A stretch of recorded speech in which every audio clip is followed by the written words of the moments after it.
Good day and welcome back to our study on the book of Acts. We will be commencing our study in Acts chapter 10 this week. Acts chapter 10, if you want to go ahead and open your Bibles there. Now this is a wonderful chapter. In this chapter we have one of the most important events in all of God's scheme of redemption to play out. That being the account of the very first of the Gentile converts. Many of the prophets spoke about how one day God would bring the Jew and the Gentile together. Up until this point, the ministry of reconciliation has been preached pretty much to the Jews. There have been some Grecian Jews, some Palestinian Jews, and we have seen a few examples of proselytes, that is, Gentiles who had been circumcised, went through the process of circumcision and had been converted to the Jewish religion. But in this chapter, we finally see the gospel go forth to the Gentile. And so let's begin here at chapter 10 and verse 1. There was a certain man in Caesarea called Cornelius, a centurion of the band called the Italian band. Well, let's stop right there. We've got a few terms that we need to make some notes about. First of all, Caesarea. There were actually two locations in Palestine, two different locations known as Caesarea. Now, one of the Caesareas was on the Mediterranean coast of Palestine. The second was Caesarea Philippi in the northern part of Galilee, right at the base of Mount Hermon. And you might recall that on one occasion Jesus visited that Caesarea when it was recorded in Matthew chapter 16. And when Jesus came to the coast of Caesarea Philippi, it was actually located, that Caesarea was located on a river.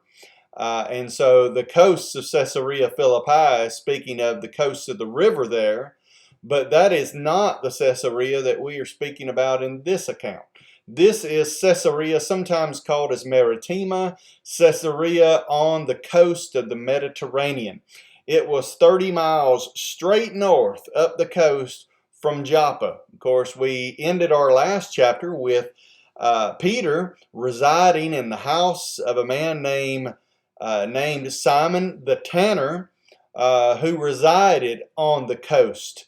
I don't believe the text in chapter 9 didn't tell us that he resided on the coast, but as we are about to see here in chapter 10, the angel that speaks to Cornelius informs him that he needs to inquire of one named Simon, surnamed Peter, who is staying in the house of a tanner by the name of Simon on the coast. And so that we find out that little added bit of information here in chapter 10.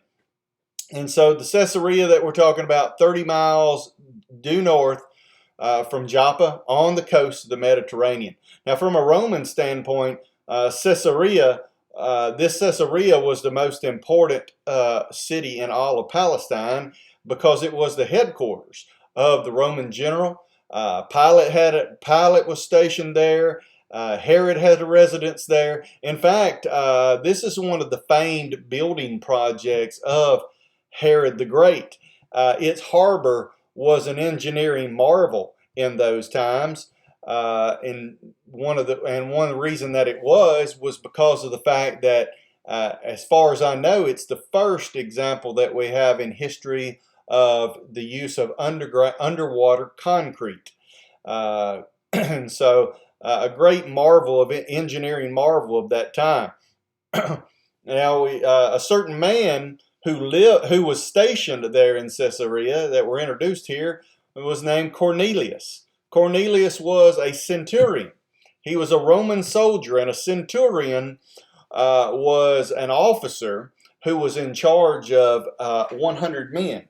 They were highly regarded and considered the backbone of the Roman army. He was a centurion of what the text tells us calls the Italian band. Now, the New King James Version says Italian regiment.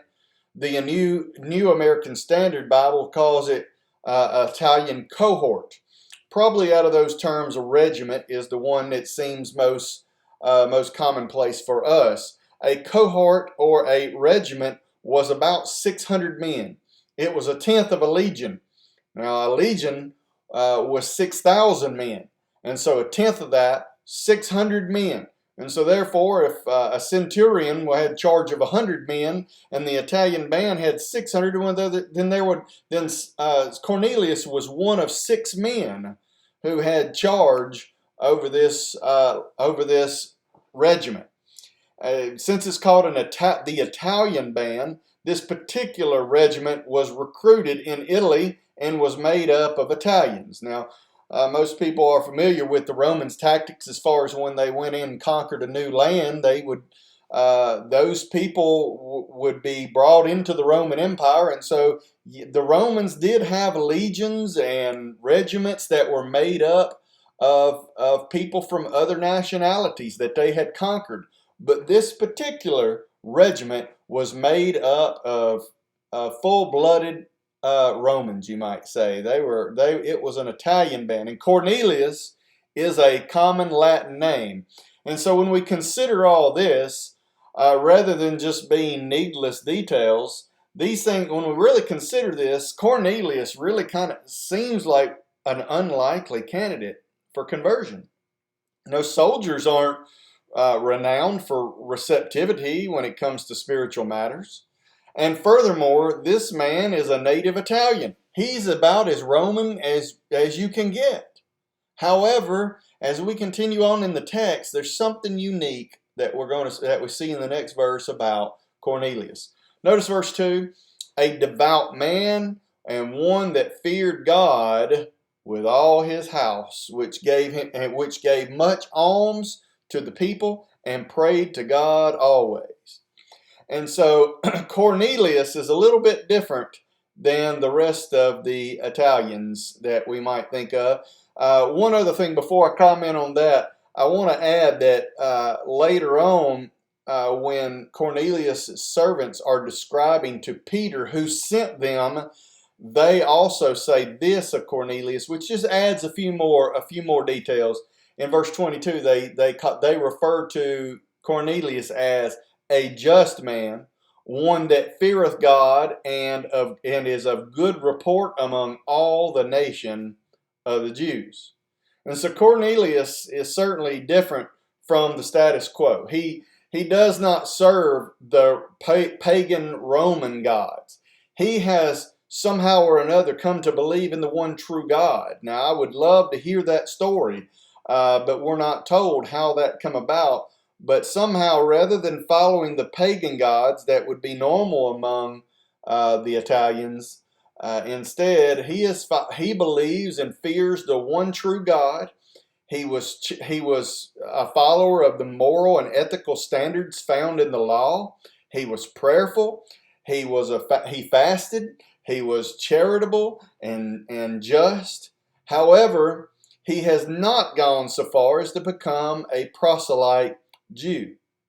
In other words, he has not been circumcised. We know that from chapter 11, verse 3, which if you'll allow me a moment just to find that, I'll read that to you. Acts chapter 11, verse 3, saying, Thou wentest into men uncircumcised and did eat with them. This is the Jews, the apostles and brethren speaking to Peter, and they accuse him because of this instance that we're reading about right now. In the next chapter, they accuse him of eating with uncircumcised Gentiles. And so we know then Cornelius is not a proselyte. Cornelius is a Gentile in the full sense of the word. Now, Bob Winton, in his great commentary on the book of Acts, lists some great spiritual qualities possessed by Cornelius as seen in this passage. Number one, he was a devout man.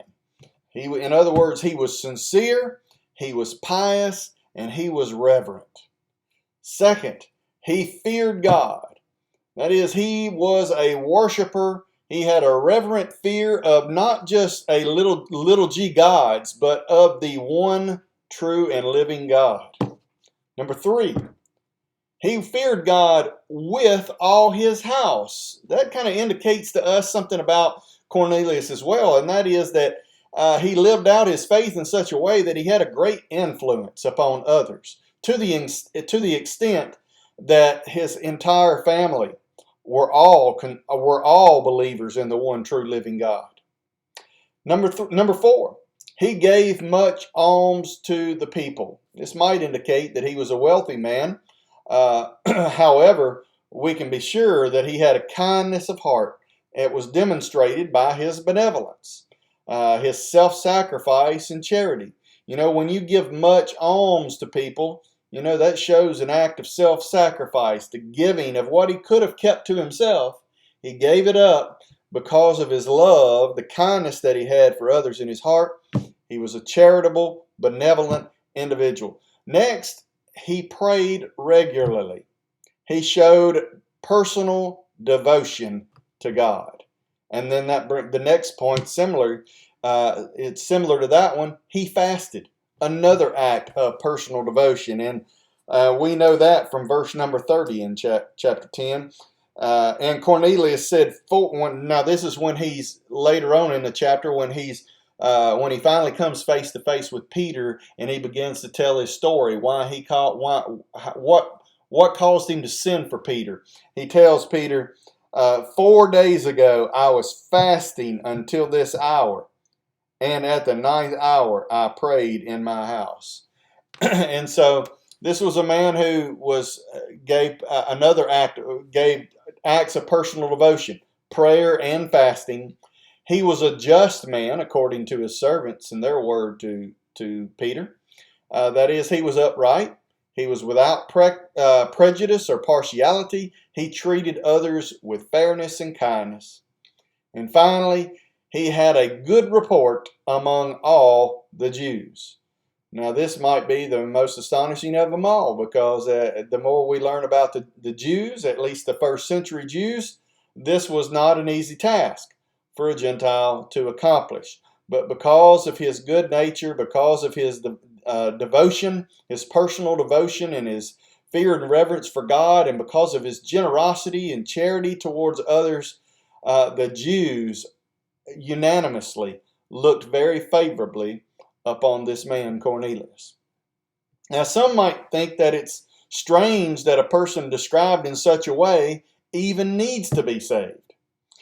His case, I had some neighbors on one occasion that I went to visit with them because they moved in next door, and I'll never forget when they found out I was a preacher and I preached at the church down the road.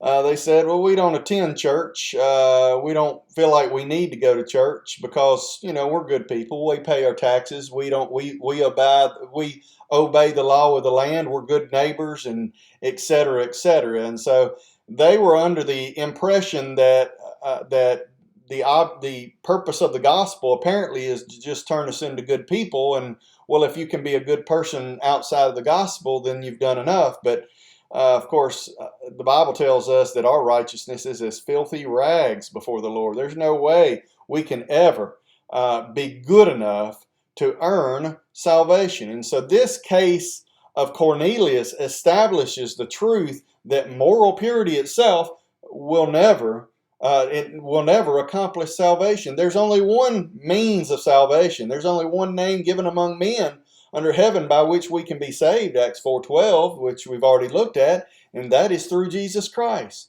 specifically through baptism in Christ, where our sins are washed away. And incidentally, the baptism of Cornelius and his family is the grand finale of this account. Now, I understand the chapter headings were added later on by men, but if you look at this account of Cornelius, what does it all work up to? What's the grand finale? The grand finale is when his entire family were baptized. and their sins were washed away. Let's move on to verse number 3. We've got a lot more to say about those kind of matters, but we'll come back to it. Verse number 3. He saw in a vision, evidently about the 9th hour of the day, an angel of God coming into him and saying unto him, Cornelius. And we'll, just a side note there, the Jews in those days counted their days, at approximately daybreak, or about 6 a.m., thus the 9th hour of the day would have been approximately 3 p.m. Verse 4, and when he looked at him, he was afraid. Must have been quite a sight for a centurion, a hardened soldier like that, to be afraid. But he looked on him, and he was afraid, and said, What is it, Lord? And he said to him, Thy prayers and thy alms are come up for a memorial before God. He saw a vision, and in that vision he saw an angel. Now the angel was not the Lord, but when Cornelius addressed him as Lord, he was just there using the term Lord as it was often used as a term of respect. He was showing respect to the one to whom he was speaking. And he acknowledged that the one to whom he was speaking was more powerful than he. There was something about that we will note here in a moment that tipped him off that this was not just a mortal man he was beholding. Later in verses 30 and 31, Cornelius recounts this event to Peter, and we have a few more details given. And here's two more details that were given then. The angel appeared to be standing before him in bright clothing.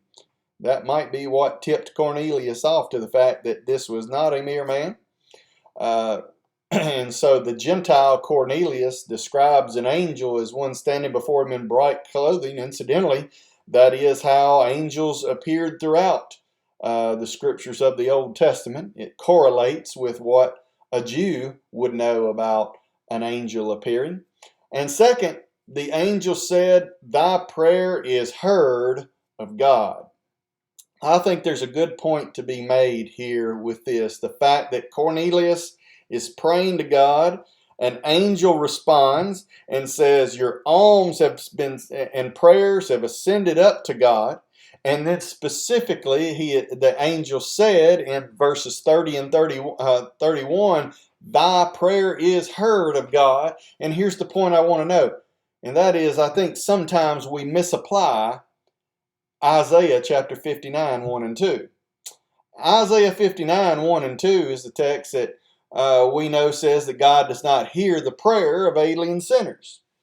And, of course, that's also stated in, I believe we made note of that back in the healing of, and the healing of the man who was blind. Maybe I'm mistaken. But anyway, so it is true that God does not hear the prayers of alien sinners, but I think the statement needs a little qualification. First of all, God is omniscient. God sees and hears everything. So it's not that God ceases to be omniscient and doesn't hear the prayers of sinners. That's not what's intended. What's really intended by that idea is that God does not incline his ear toward. God does not give great attention to. God does not heed the prayers of alien sinners. But he does acknowledge, he does hear them. And this is a case in point in which he did.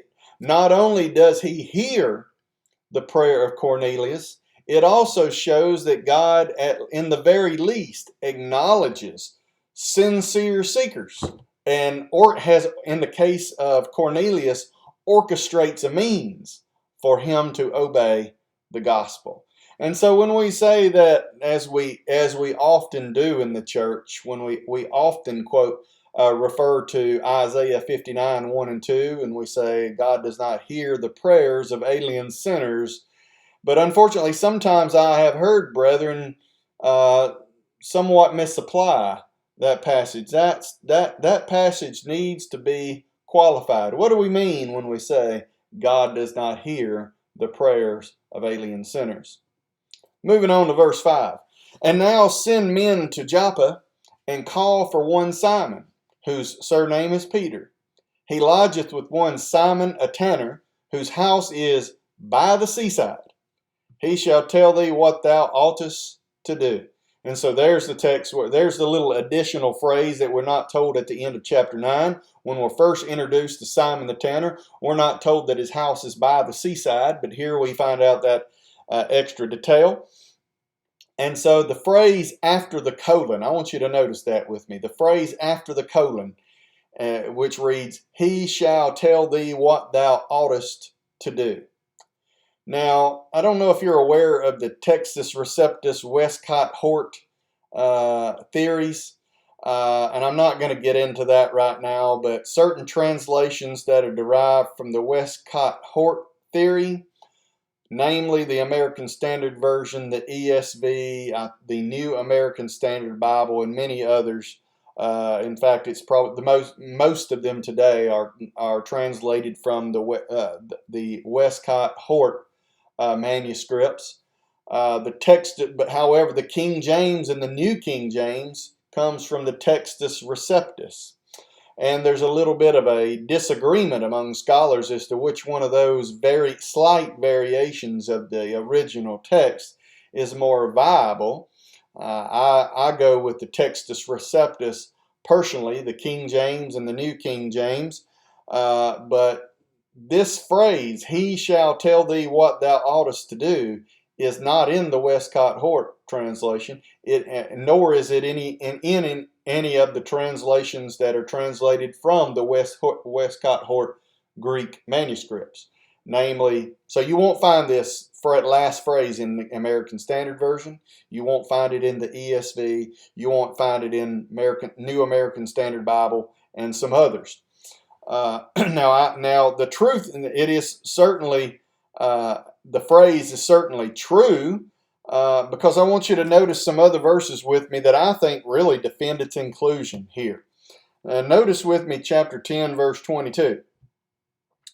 And they said, Cornelius the centurion, a just man and one that feareth God and of good report among all the nation of Jews, was warned from God by an holy angel to send for thee into his house and to hear words of thee. And so, whether or not this statement belongs in this verse, it is true that the angel did tell Cornelius that he was to send for Simon Peter, that he would tell him what he ought to do. So this statement's true whether it belongs or not. Personally, I think it does belong. It makes more sense that a scribe might make an error and forget to add this sentence at the end of this verse than it would be for someone to come along and add this statement to the verse accidentally, because it doesn't tell us any new doctrine. So no one's trying to sneak a false doctrine into the Bible right here, because it's true whether it belongs or whether it's not. So we need to ask, well, then what's the most logical reason that it would not appear in some of the texts? And I think the logical answer is, or the most logical, is that a scribe got to what he thought was the end of the verse. Maybe he got distracted and he come back and he started on the next verse and he left that last statement out. Let's look at one more example to prove that the angel did say it, whether it's included in this verse or not. Turn over to chapter 11 and look at verse number 14. A very powerful verse, which we could say a lot about. We will later. Who shall tell thee words whereby thou and all thy house shall be saved? Let's go back to verse 13. And he showed me how he had seen an angel in his house, which stood and said to him, Send men to Joppa and call for Simon, whose surname is Peter, who shall tell thee words whereby thou and thy house, and all thy house shall be saved. And so, did the angel tell Cornelius to send for Peter because he would tell him what to do? Indeed he did. And so the words included here certainly are true. I believe they belong. I want to make a comment on that word oughtest. He shall tell thee what thou oughtest to do. This is an imperative statement. It's not a mere suggestion. It's an imperative statement. Yes, there was something that Cornelius needed to do in order to be saved. In contrast to the claims of many today, the Calvinist claims that there's nothing that anyone can do in order to be saved. In contrast to that, Cornelius was told that he would be told things that he oughtest to do. In other words, they were imperative for him to do them. Why? So that he would be saved. Now, thankfully, Cornelius was not like some people that I have met today who were insulted by the mere implication that they need to be saved. You know, some people that I have met, if they were in Cornelius' shoes, they would have said something along the lines of, hey, look at all the good that I'm doing. Just go around town and ask the Jews. Ask anybody you want to. They'll all tell you what a good person how I am. How dare you suggest that I need to be saved? Well, we can add humility to the list of good qualities of Cornelius. And humility is certainly an important trait to having a receptive heart to the gospel. And Cornelius certainly did have a receptive heart. He was a humble man, despite the prominence he had as a centurion in the Roman army. You know, this passage is also evidence against the popular teaching that a person can be saved by saying the sinner's prayer. Please note that this account begins with Cornelius praying, but that's not what saved him. That's not what saved him at all. He still needed to hear words by which he could be saved. Acts 11, verse 14. Those words he heard, given to him by Peter, instructed him as to who Jesus was, the proof that Jesus was the man he claimed to be, and how to call upon Jesus Christ by means of baptism. And that, again, was the grand finale of the whole account of Cornelius, that he and his family were saved by baptism after hearing the gospel proclaimed. Now, a person might say, and I think this would be a good question to ask, why call Peter? Why call Peter? In fact, why send for any man? The angel was already there. Why didn't the angel just tell Cornelius what to do to be saved? Well, the answer to that is for the very same reason that the angel and the Spirit didn't give instructions to the Ethiopian eunuch on how to be saved. And it's the very same reason that Jesus didn't give Saul of Tarsus and tell Saul of Tarsus how to be saved. And that is that it is God's plan to use human beings as the messengers. Remember, it is that God determined by the foolishness of preaching to save those that believe. 1 Corinthians chapter 1, verse 21. Paul said in 2 Corinthians 4:7 that this treasure of the gospel has been committed unto earthen vessels. Or 2 Corinthians 5:18 and 19, Paul said that the ministry of reconciliation and the word of reconciliation has been entrusted to human beings, not to the heavenly host. See, God wants us to be fellow laborers with Him and help Him in converting the souls of mankind. He wants us to join Him in the mission of Jesus Christ to seek and to save the lost. By the foolishness of preaching, God determined to save men. It may seem foolish to many, but it's not foolishness to God.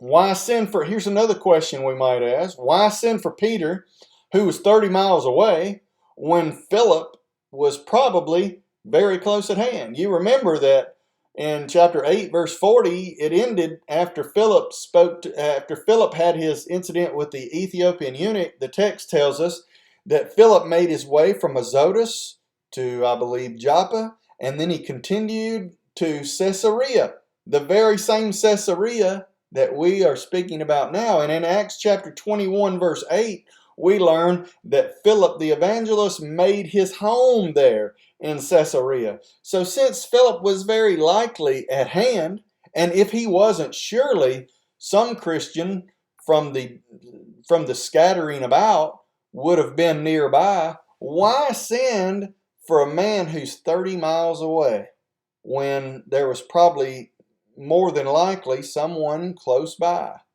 I think the answer to that question is a good lesson for us. It appears to me that the Lord's choice was that Peter should be the one to open this door of salvation to both the Jews and the Gentiles.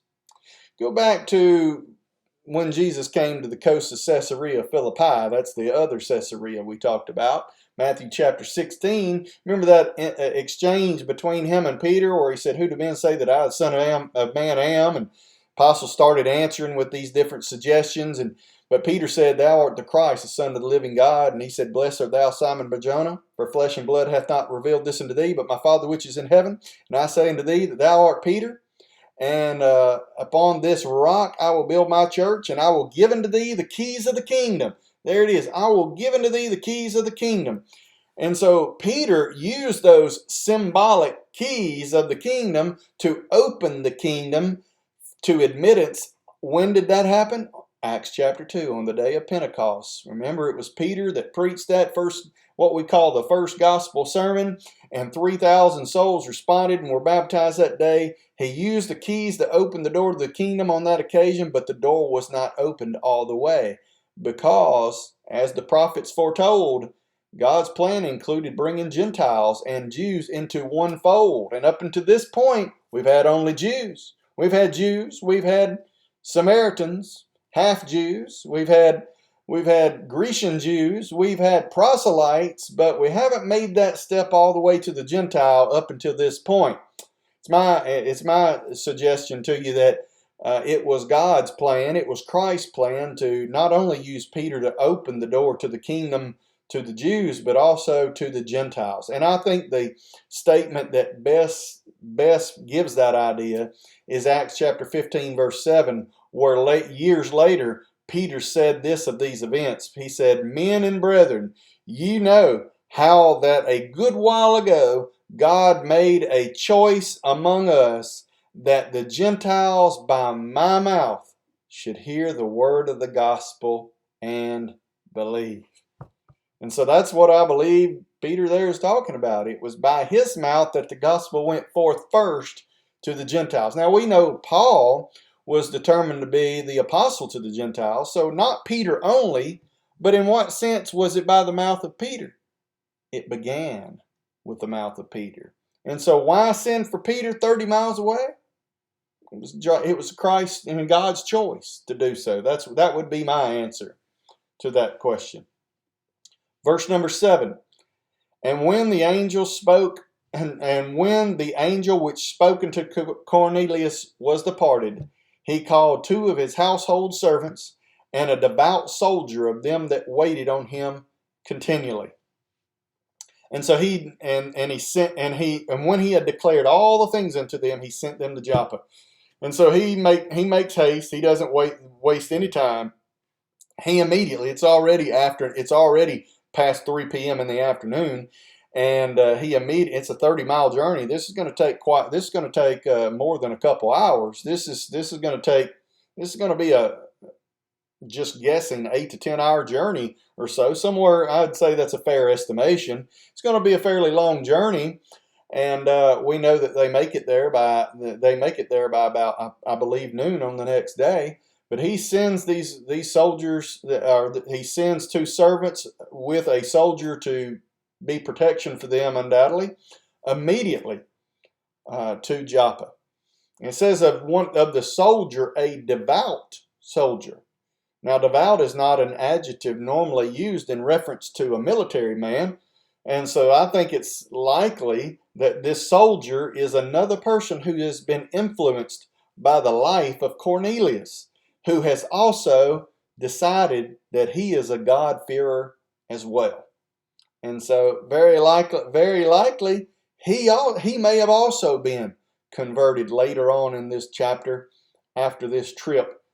Sal, I know if I had been there, if I had heard this story from Cornelius, and then I heard the story from Peter, and then I made the journey back and I saw what transpired, I guarantee you I would have been baptized on that occasion. I imagine he was as well. I think this is a good place for us to stop, to keep our lesson time down to a manageable amount. And so the Lord has prepared Cornelius. In our next lesson, we are going to see God begin to prepare Peter, and God is preparing the heart of the Gentile, and He is preparing the heart of the Jew for bringing them together. You know, there's a wall of enmity between them that has stood because of the law for millennia, and He is about to tear down that wall. But there's some preparations that need to be made in the hearts of the Gentile and the Jew alike, and God is in the process of doing that. He's done it with Cornelius now. Now He's about to prepare Peter. We'll pick up there next week. Again, I thank you for your thirst and hunger for God's Word. Thank you for joining. Until next time, God be with you, and may He bless you.